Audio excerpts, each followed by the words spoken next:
پریزاد کا پیار قسط نمبر 6۔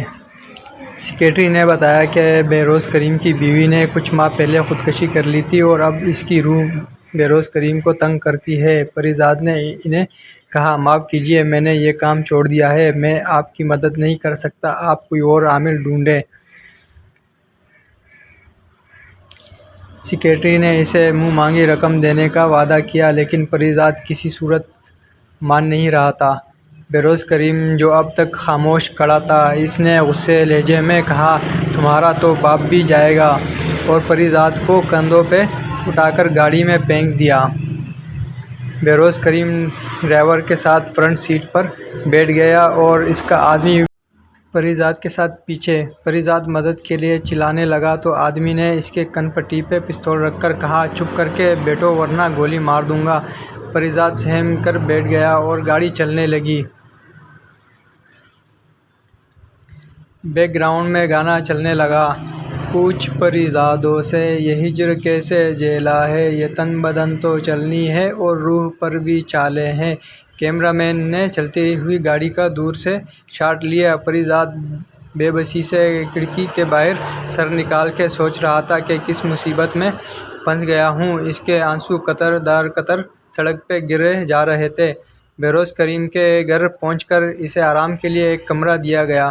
شام کو بہروز اس کے پاس آیا اور رحم دار آواز میں کہا، میری بیوی کی روح مجھے پریشان کرتی ہے، وہ مجھے نظر نہیں آتی مگر میرا کھانا پینا سونا سب حرام کر دیا ہے، اس نے اسے کسی طرح بھگا دو، میں تمہیں مالا مال کر دوں گا۔ پریزاد نے سوچتے ہوئے پوچھا، آپ کی بیوی نے خودکشی کیوں کی تھی؟ بہروز کریم ماضی کے تلخ یادوں میں کھو گیا اور دھیمے لہجے میں بتانے لگا، اس کا ایک لڑکے کے ساتھ چکر تھا، میں نے اس لڑکے کو قتل کر دیا اور اپنی بیوی لیلا صاحبہ کو گھر میں قید کر دیا اور ایک دن اس نے اپنی نبض کاٹ لی، اب وہ مجھے پریشان کرتی ہے۔ پریزاد نے کہہ کر سر ہلایا اور کہا، ٹھیک ہے، میں اس کی روح سے بات کرنے کی کوشش کرتا ہوں۔ وہ منتر پڑھتے ہوئے لیلا صاحبہ کے روح کو پورے گھر میں ڈھونڈنے لگا۔ ایک کمرے سے لیڈیز پرفیوم کی خوشبو آ رہی تھی۔